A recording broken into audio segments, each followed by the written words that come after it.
2వ అధ్యాయము చదవండి. వారు ఈ మాట విని హృదయములో నొచ్చుకొని సహోదరులారా మేమేమి చేతుమని పేతురును కడమ అపోస్తలులను అడగగా పేతురు మీరు మారు మనసు పొంది పాప క్షమాపణ నిమిత్తము ప్రతివాడు యేసుక్రీస్తు నామమున బాప్తిస్మము పొందుడి, అప్పుడు మీరు పరిశుద్ధాత్మ అను వరాన్ని పొందుతారంటున్నాడు. ప్రియమైన సహోదరి సహోదరులారా, అప్పుడు పెంతెకొస్తు పండుగ దినమున పేతురు చేసిన ప్రసంగం వినిన యూదులు ఇజ్రాయేలీయులు తమ హృదయాల్లో నొచ్చుకొని అంటున్నారు, అయ్యలారా మేము ఏమి చేయాలి అని అడిగారు. అందుకు పేతురు అంటున్నాడు, మీరు మారు మనసు పొంది పాప క్షమాపణ నిమిత్తము ప్రతి వాడును యేసుక్రీస్తు నామంలో బాప్తిస్మము పొందుడి, అప్పుడు మీరు పరిశుద్ధాత్మ అనే వరాన్ని పొందుతాడు అని చెప్పాడు. అంటే ఒకడు క్రొత్తగా జన్మించడం అంటే ఏంటంటే మారు మనసు పొంది బాప్తిస్మము పొందుడి. అప్పుడు మనం చేసిన పాపాలు క్షమించబడతాయి, మనకు పరిశుద్ధాత్మ వరం కూడా మనం పొందుతాం. అందుకే ఈ మారు మనసు పొందుట, బాప్తిస్మము పొందుట అనే 2 కార్యాలు మనం జరిగించినట్లయితే మనకు పాపాలకు క్షమాపణ దొరుకుతుంది, పరిశుద్ధాత్ముడు మనకు అనుగ్రహించబడతాడు. కాబట్టి ఇదే ఒకడు నీటి మూలముగాను ఆత్మ మూలముగాను జన్మించుట అని యేసుప్రభు చెప్పిన మాటలోని యొక్క అర్థం. ఈ మారు మనసు గురించి మనం చూసినట్లయితే కొరింథీయులకు రాసిన 2వ పత్రిక 7వ అధ్యాయము చూడండి ఒకసారి.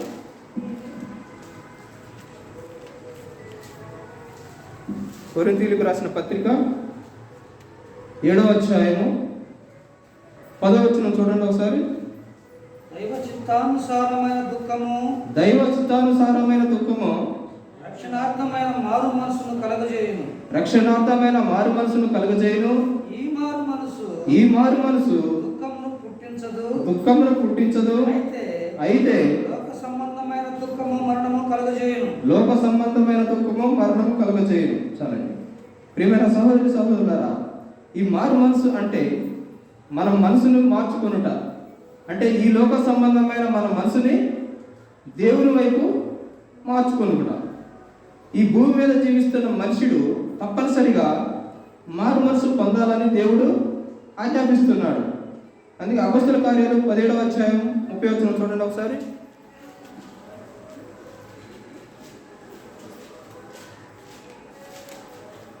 అపోస్తల కార్యములు 17వ అధ్యాయము 30వ వచనం చూడండి. అజ్ఞాన కాలమును దేవుడు చూచి చూడనట్టుగా ఉండెను. ఇప్పుడైతే అంతటను అందరూ మారు మనసు పొందవలనని మనుషులకు ఆజ్ఞాపించుచున్నాడు.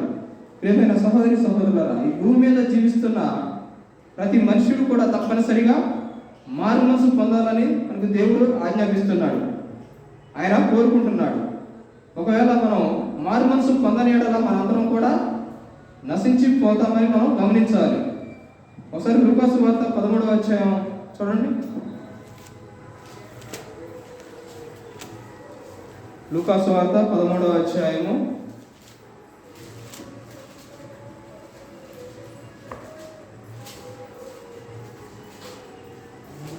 3వ వచనం చూడండి. 3 నుంచి 5 వరకు చూడండి.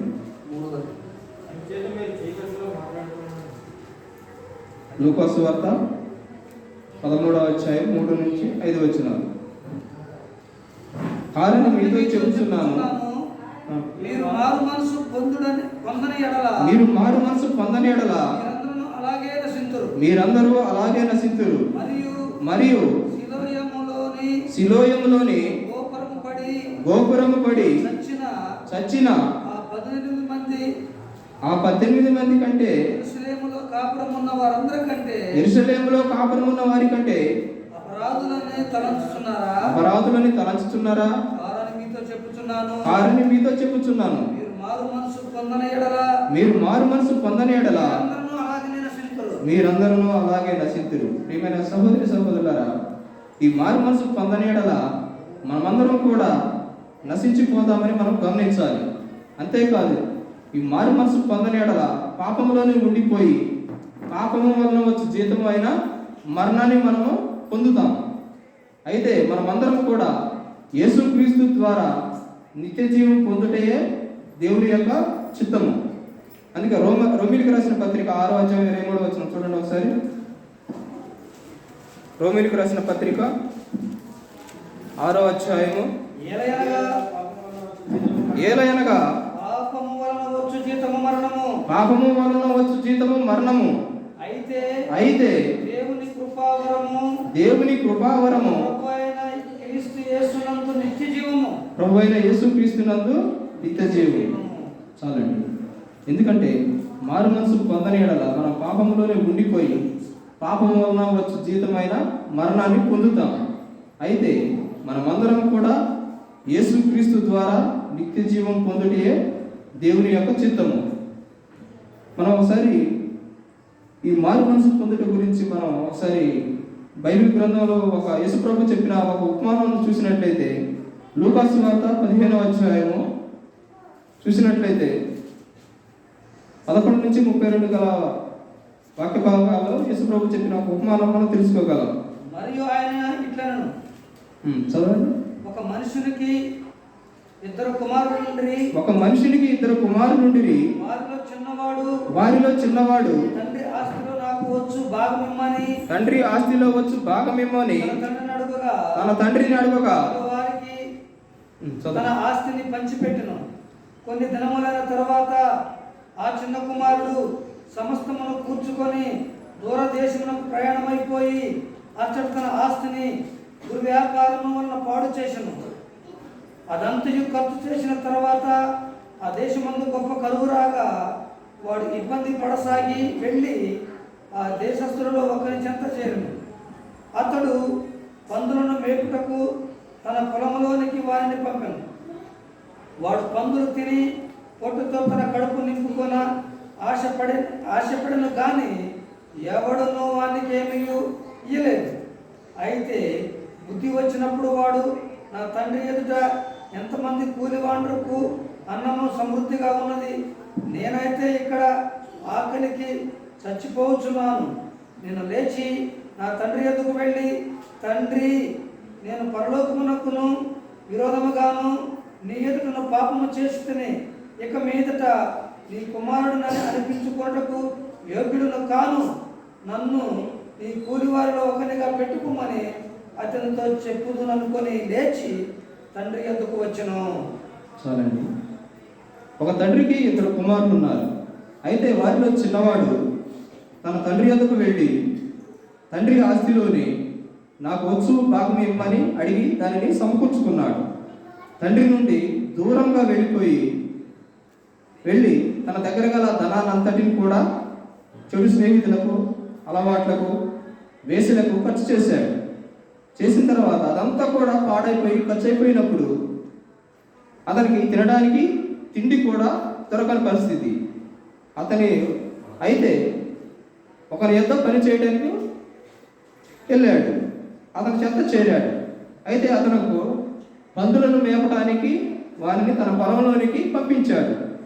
కానీ వాడు తన ఆకలి ఓర్చుకోలేక పందులు తిని పొట్టును కూడా తినడానికి ఇష్టపడ్డాడు. కానీ అది కూడా వానికి దొరకలేదు. కానీ అప్పుడు వానికి బుద్ధి వచ్చి తన మనసును మార్చుకున్నాడు.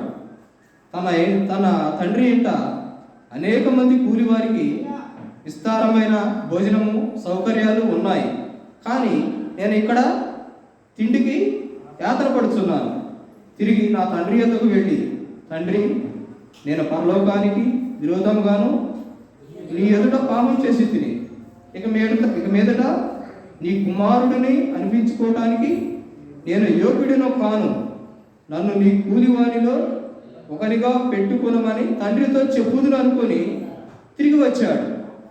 కానీ తండ్రి ఏం చేశాడు? వారిని దూరం నుండి చూసి పరుగెత్తుకొని వెళ్ళి వారిని కౌగిలించుకొని మెడ మీద ముద్దు పెట్టుకొని సంతోషంతో వారిని చేర్చుకున్నాడు. వానికి సుగంధ ద్రవ్యాలతో స్నానం చేయించి ప్రశస్త వస్త్రాలు ధరింపచేసి వేలికి ఉంగరం తొడిగించి వారి పాదాలకు చెప్పులు తొడిగి వారి వరకు గొప్ప విందు చేశాడు. ఎందుకంటే ఈ నా కుమారుడు చనిపోయి మరలా బ్రతికెను, తప్పిపోయి తిరిగి దొరికెను కనుక మనమందరం కూడా సంతోషించి ఆనందించుదామని చెప్పి తండ్రి కూడా వారితో కలిసి సంతోషించి ఆనందించాడు. ప్రియమైన సహోదరి సహోదరులారా, ఆ చిన్న కుమారుడు తన తప్పు తెలుసుకొని మనసు మార్చుకున్నప్పుడు తండ్రికి ఎంత సంతోషము కలిగినదో, అలాగే నీవును నీ పాత జీవితమును ఈ లోక సంబంధమైన మనసును మార్చుకొని మన ప్రభు అయిన యేసుక్రీస్తు వైపు తిరిగినట్లయితే అప్పుడు నీ గురించి మన పరలోకములో ఉన్న తండ్రి ఎంతగానో సంతోషించి ఆనందిస్తాడు. అందుకే ఒకసారి కొరింథీయులకు రాసిన పత్రిక చూడండి. 2వ కొరింథీయులకు రాసిన పత్రిక 2వ కొరింథీ పత్రిక 5వ అధ్యాయము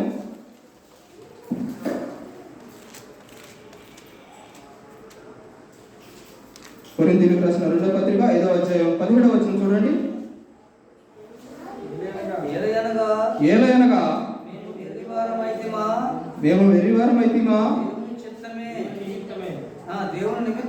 దేవుని నిమిత్తమే చదవ. కొరింథీయులకు రాసిన 2వ పత్రిక చూడండి ఒకసారి. కొరింథీయులకు రాసిన 2వ పత్రిక 5వ అధ్యాయము 17వ వచనం. కాగా ఎవడైనను క్రీస్తునందున్న ఎడల వాడు నూతన సృష్టి, పాతవి గతించెను, ఇదిగో క్రొత్తవాయెను. చాలండి. మనము క్రీస్తునందుండి క్రీస్తు కొరకు జీవించులాగా మనం మనసును మార్చుకున్నట్లయితే మనము నూతన సృష్టిగా ఎంచబడతాము. పాత సంగతులన్నీ గతించిపోతాయి, మనము నూతన పరచబడతాము. మనమందరం ఎలా నూతన పరచబడతామంటే ఎలా పడతాం? బాప్తిస్మం ద్వారానే. ఒకసారి రోమీయులకు రాసిన పత్రిక 6వ అధ్యాయము 3వ వచనం చూడండి. రోమీయులకు రాసిన పత్రిక క్రీస్తులోనికి బాప్తిస్మం పొందిన మనమందరము ఆయన మరణములోనికి బాప్తిస్మం పొందితిమని మీరు ఎరుగరా? కాబట్టి తండ్రి మహిమ వలన తండ్రి మృతులలో నుండి ఎలాగో లేపబడెను, అలాగే మనమును నూతన జీవము పొందిన వారమై నడుచుకున్నట్లు మనము బాప్తిస్మం వలన మరణములో పాలు పొందుటకై ఆయనతో కూడా పాతి పెట్టబడితిమి. చాలండి. అంటే బాప్తిస్మం అంటే ఏంటి? ముంచుట, సమాధి చేయబడుట, పాతి పెట్టబడుట అని అర్థం. మనం నీటిలోనికి మన పాపాలన్నింటినీ కడిగి వేసుకొని మనము నీటిలో సమాధి చేయబడి నూతనంగా నీటిలో నుండి లేపబడే బాప్తిస్మం. అంటే ఇదంతా కూడా మనకు గమనించిన మనకు ఒక సందేహం కలుగుతుంది, నీటిలో ఇది ఏ విధంగా సాధ్యమని. అంటే ఒకసారి మనం యేసు ప్రభు బాప్తిస్మం ఇచ్చు యోహాను చేత బాప్తిస్మం పొందుటకు యోర్దాను నదికి వచ్చినప్పుడు వారి ఇరువురి మధ్య జరిగిన సంభాషణ మనం ఒకసారి పరిశీలించినట్లయితే మత్తయి సువార్త 3వ అధ్యాయము ఒకసారి చూడండి. మత్తయి సువార్త 3వ అధ్యాయము 13 నుంచి 15 వరకు చూడండి. ఆ సమయమున యోహాను చేత బాప్తిస్మం పొందుటకు యేసు గలిలయ నుండి యోర్దాను దగ్గరనున్న వచ్చెను. అందుకు యోహాను నేను నీ చేత బాప్తిస్మం పొందవలసిన వాడనై ఉండగా నా యొద్దకు వచ్చుచున్నావా? ఆయన నివారింప చూసిన కానీ యేసు ఇప్పటికి కానిము నీతి యావత్తు ఇలాగు నెరవేర్చుట తగి ఉన్నదని అతనికి ఉత్తరం ఇచ్చెను. కనుక అతడు అలాగు కానిచ్చెను. యేసు బాప్తిస్మం పొందిన వెంటనే నీళ్లలో నుండి ఒడ్డునకు వచ్చెను. ఇదిగో ఆకాశము తెరవబడెను, ఆకాశము తెరవబడెను, దేవుని ఆత్మ పావురము వలె దిగి తన మీదికి వచ్చుట చూసెను. చాలండి. అంటే యోహాను యేసు ప్రభువుతో అంటున్నాడు, నేను నీ చేత బాప్తిస్మం పొందవలసిన వాడై ఉండగా నీవు నా యొద్దకు వచ్చుచున్నావా అని ఆయనను నివారింప చూశాడు. అందుకు యేసు అంటున్నాడు యోహానుతో, ఎప్పటికి కానిమ్ము నీతి యావత్తు ఎలాగూ నెరవేర్చుట మనకు తగి ఉన్నదని చెప్పి యోహాను చేత ఆయన బాప్తిస్మం పొందినట్లుగా మనం చూస్తున్నాం. అంటే యేసు ప్రభు మాటలను బట్టి చూసినట్లయితే ఈ బాప్తిస్మం అనేది తండ్రి యొక్క ఆజ్ఞ అని ఈ లోకంలోని వారందరూ కూడా అలాగూ నీటిలోనికి బాప్తిస్మం పొందాలని మనం గుర్తించాలి. అందుకే యేసు ప్రభు తిరిగి లేచిన తర్వాత కూడా శిష్యులకు ఈ సంగతులనే ఆజ్ఞాపించాడు. ఒకసారి మత్తయి సువార్త 28వ అధ్యాయం 19వ వచనం చూడండి. కాబట్టి మీరు వెళ్ళి సమస్త జనులను శిష్యులుగా చేయుడి, తండ్రి యొక్కయు కుమారుని యొక్కయు పరిశుద్ధాత్మ యొక్క నామములోనికి వారికి బాప్తిస్మం ఇచ్చుచు నేను మీకు ఏ సంగతులను ఆజ్ఞాపించుదునో వాటన్నిటిని గైకొనవాలని వారికి బోధించుడి. చాలండి. అంటే మనం ఈ వాక్య భాగాలు చూసినట్లయితే ఈ బాప్తిస్మం అనేది మనకు తండ్రి యొక్క ఆజ్ఞ. ఈ లోకంలోని వారందరూ కూడా అలాగ చేయాలని మనం గుర్తించాలి. కాబట్టి యేసు ప్రభు తిరిగి లేచిన తర్వాత కూడా ఈ సంగతులన్నింటినీ కూడా మనకు ఆజ్ఞాపించాడు. ప్రియమైన దేవుని పిల్లలారా, మన పాపాలు క్షమించే శక్తి నీటిలో ఉన్నదా లేక దేవుని ఆజ్ఞలో ఉన్నదా?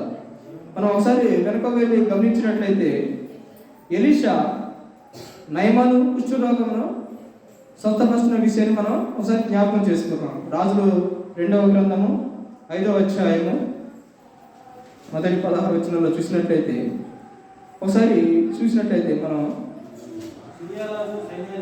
సరేనండి.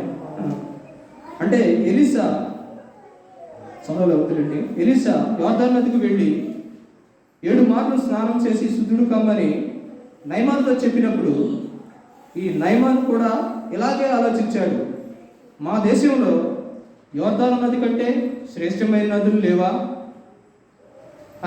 వాటిలో వెళ్ళి మునిగి నేను స్వస్థత పొందలేనా అని కోపగించుకొని వెళ్ళిపోయాడు. కానీ ఒక దాసురాలు చేత హెచ్చరింపబడి తిరిగి యోర్దాను నదికి వచ్చి 7 మార్లు మునిగి తన దీర్ఘకాల వ్యాధి అయిన కుష్ఠరోగం నుండి స్వస్థత పొందాడు. అంతేకాదు లోకంలోని ఇశ్రాయేలీయుల దేవుడు తప్ప మరొక దేవుడు లేడని ఒప్పుకున్నాడు. అంటే బాప్తిస్మం అనేది దేవుని యొక్క ఆజ్ఞ. మన పాపాలు కడిగే శక్తి నీటిలో లేదు, కానీ మనం దేవుని ఆజ్ఞను పాటించడం మాత్రమే ఇది సాధ్యం. కాబట్టి ఈ బాప్తిస్మం పొందటం వలన మన పాపాలకి క్షమాపణ కలుగుతుంది. పరిశుద్ధాత్మ అనే వరాన్ని పొందుతాము, క్రీస్తుని ధరించుకుంటాము, సంఘంలో చేర్చబడతాము, యేసుక్రీస్తు శరీర రక్తంలో పాలు పొందుతాము, తండ్రితోనూ కుమారునితోనూ పరిశుద్ధాత్మతోనూ సహవాసము కలిగి ఉంటాము. కాబట్టి దేవుని పిల్లలారా, ఒకడు కొత్తగా జన్మించడం అంటే ఆత్మ మూలముగా నీటి మూలముగా జన్మించుటి. అంటే మన మనసు మారు మనసు పొంది బాప్తిస్మం పొందుటి. అందుకే మనం దేవుని ఆజ్ఞలను మనం నెరవేర్చినట్లయితే మనము దేవుని పిల్లలమే, దేవుని ప్రజలమే. మీరందరూ కూడా మీ మనసును దేవుని వైపు తిప్పండి. దేవుని ఆజ్ఞ ప్రకారము మనమందరం కూడా బాప్తిస్మం పొందాలని మనం జ్ఞానం కలిగి ఉండాలి. ఒకసారి ఇప్పుడు మనం చదివిన యోహాను సువార్త 3వ అధ్యాయంలో చూడండి. ఒకసారి 16వ వచనం చూడండి. దేవుడు లోకమును ఎంతో ప్రేమించెను, కాగా ఆయన తన అద్వితీయ కుమారునిగా పుట్టిన వారి యందు విశ్వాసముంచు ప్రతి వాడును నశింపక నిత్య జీవం పొందినట్లు ఆయనను అనుగ్రహించెను. ప్రియమైన సహోదరి సహోదరులారా, దేవుడు ఈ లోకాన్ని ఎంతో ప్రేమించాడు. ఏ ఒక్కరు కూడా నశించిపోవడం ఆయనకు ఇష్టం లేదు. అందుకే ఆయన అతిథి కుమారుని ఈ లోకానికి పంపి మన కొరకు శిలువలో మరణింపచేసి నిత్య జీవాన్ని మనకు అనుగ్రహించాడు. కాబట్టి ప్రియమైన సహోదరి సహోదరులారా, ఈ గొంగళ పురుగు జీవితం ఏ విధంగా అసహించుకునేలా చేస్తుందో, అలాగే సీతాకోక చిలుక జీవితం అందరి చేత ఏ విధంగా ఆకర్షింపజేస్తుందో, మీరు కూడా మీ పాప జీవితం వలన అందరూ కూడా అసహించుకునేలా జీవించకుండా మారు మనసు పొంది బాప్తిస్మం ద్వారా నూతన జీవితాన్ని పొంది సీతాకోక చిలకల అందరి చేత ప్రేమించబడాలని, దేవునికి ఇష్టమైన ప్రజలుగా ఉండాలని కోరుకుంటూ ఈ అవకాశం ఇచ్చిన అయ్యగారికి వందనాలు తెలియజేస్తూ బాకీ భాగాన్ని ముగిస్తున్నాను. Thank you.